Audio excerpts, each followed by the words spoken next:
Going live.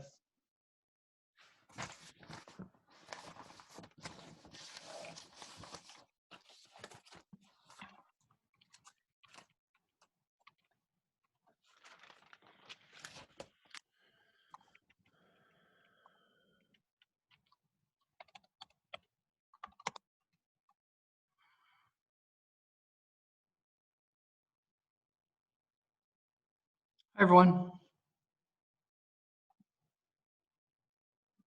Hope you're well.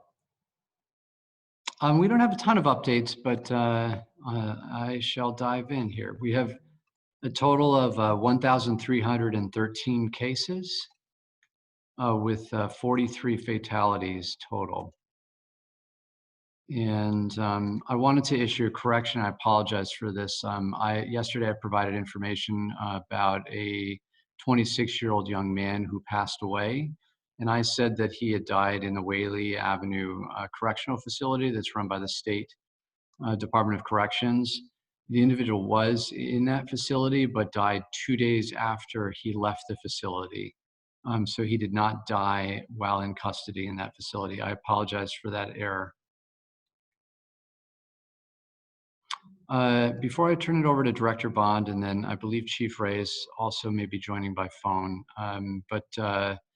I wanted to highlight that I spoke with several funeral home directors today, and you know, we're talking about a variety of issues around the response to COVID-19. But one of the things that they raised is, and they asked me to do, is to reach out to families and notify families that may have loved ones that are sick and may pass about what they could expect as far as a way to mourn.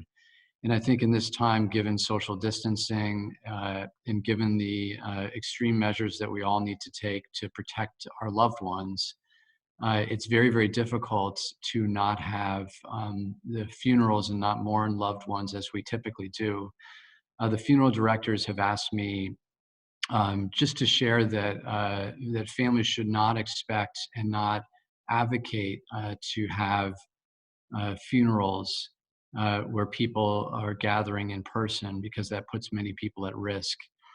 And instead, to do their best to mourn remotely and with each other without physically being together, and to know that down the road, once this passes, that they should expect and plan for a much more personal, intimate gathering. But at this moment, it's important for people to know and support funeral directors when they say that it's not the time for many people to gather together. I think that's something tough for a lot of people to hear, but it's so critical to protect our own family members. I've been calling the loved ones of family members that have passed over the past several weeks.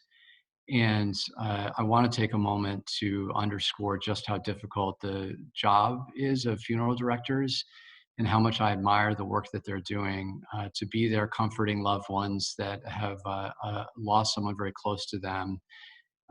And to support them while at the same time putting themselves and funeral staff at risk is something that they are doing as a service to the community, and I deeply respect the work that they're doing.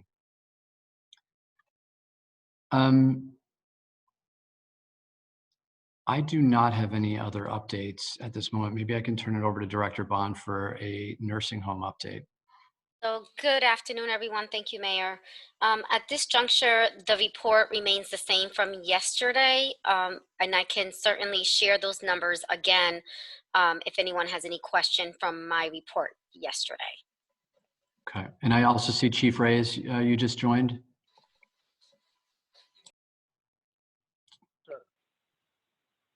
Are you on, Chief? I am. I apologize for the technical difficulties. I am on, sir. That's no problem at all. So yesterday, Tom Breen from The Independent had asked for an update on the individual that was in New Haven's lockup facility that passed away.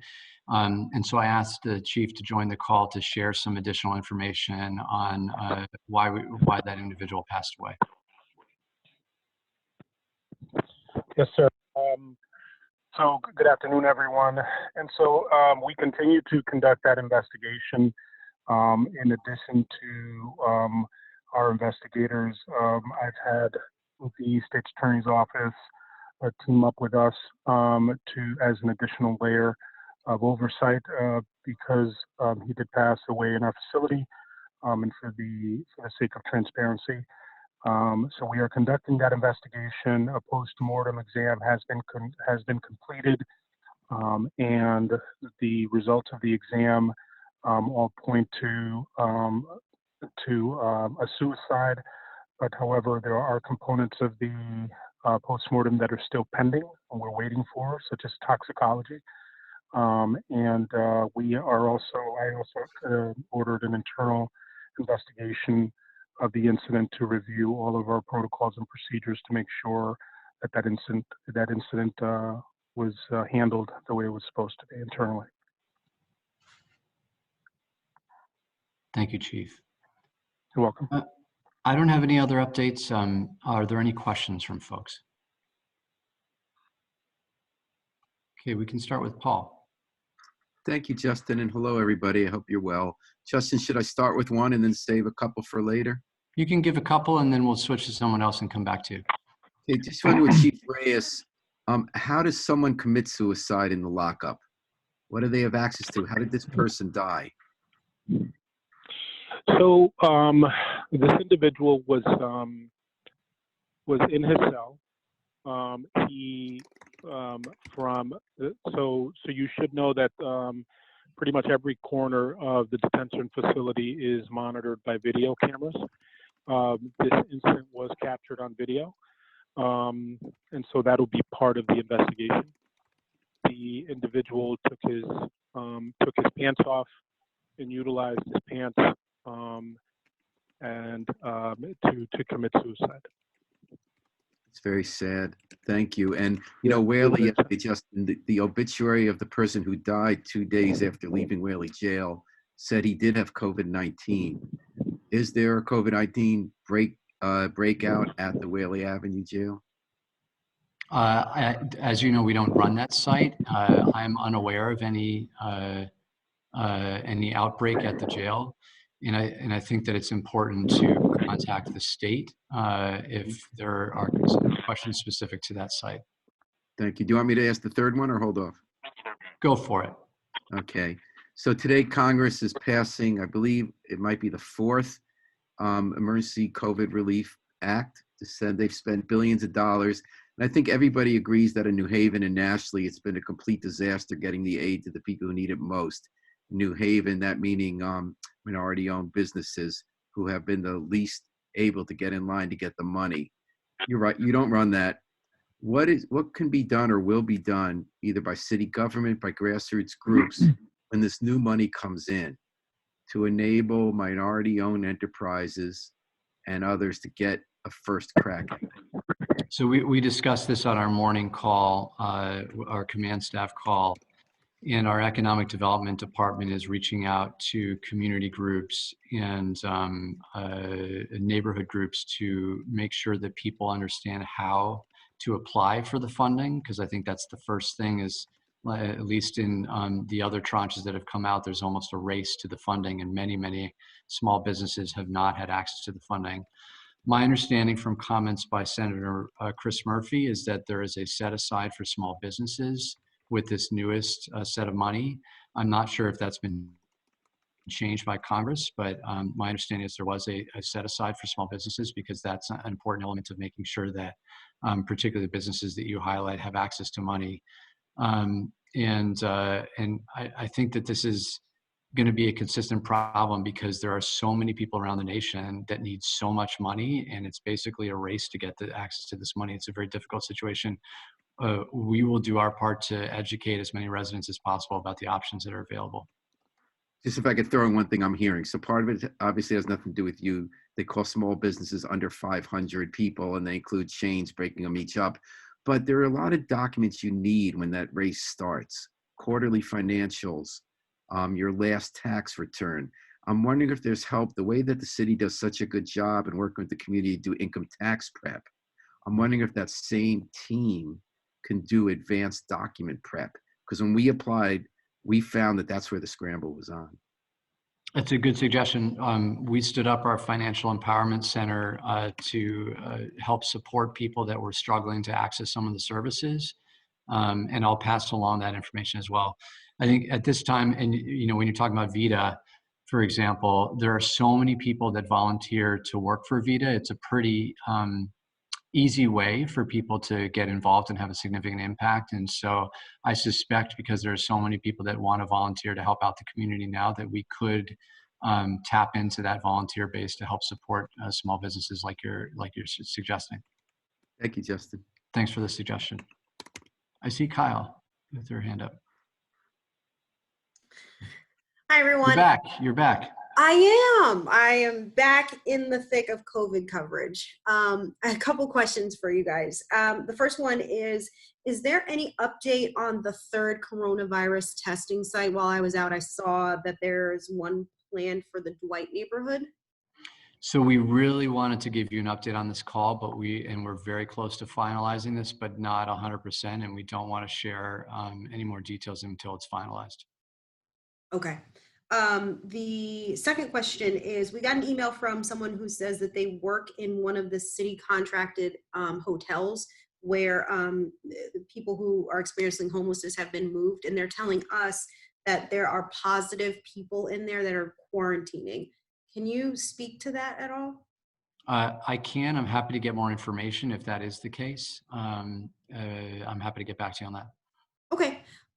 Thank you. And then my last question is, if there's an update on last week, Chief Reyes gave some information about how the police department is adjusting their response times to certain calls. I'm sorry, not times, but procedures to certain calls. Could we go over that again just to see if there's any changes now that there's more positive tests in the department? Yeah, and just to Chief Reyes, what I think Kyle's referring to is that there was questions about how you've been able to reduce the number of people in the department that have been exposed to COVID-19, because initially there was a pretty big bump in number of police officers that were exposed. And of a variety of things that the fire department and police department have done, I mentioned that police officers are not responding to medical calls unless there's an indication that there's an officer needed there. Yeah, that's correct, Mayor. I think initially, we know we were all sort of navigating through, this sort of COVID-19 phenomenon and adjusting, right, all of our respective responses and departments to adjust to the pandemic. And so I think part of it was we did some immediate changes to, again, our response protocols. More importantly, we also made some changes to our internal practices to prevent outbreaks from within the department. And so if we did have an officer that was exposed either through an encounter at work, through one of the calls, or at home because of someone at home, what we wanted to do was limit the amount of exposure that would cause to other officers, and limit the spread of it. And so we, I think like all of us, got more efficient at doing that. And so we've established some pretty strict protocols from within the department. We're doing temperature checks of everyone coming in, of both our non-sworn and sworn staff. And we are communicating with our personnel and making sure that we're just engaging in good practices within the department to prevent the spread. And that, in addition to the external sort of response protocols that we implemented, has helped us keep the spread contained within the department. Okay. And how is your PPE? You guys have masks, enough masks and things like that? Well, yes. First of all, I want to say, thank you to the efforts of, everyone within the city, people like Rick Fontana and the health department and other folks who have been working hard to get this PPE. Obviously, it's something that everyone is trying to get their hands on, and so we've also been getting a lot of donations from people outside, just regular folk that are deciding to make donations to to first responders. And so that has been great for us. And so it's really helped us create a stockpile of equipment. And we've been doing our inventory. We're doing really well. And we've been trying to control our burn rates so that we can make it last as much as possible, because we realize everyone needs it, especially our healthcare workers. So we are being very efficient in the use of it, but also we're the benefactors of much goodwill from around the city and the state, where people are donating. So we're doing well. Okay, thank you very much. That's it for me. You're welcome. Any other questions?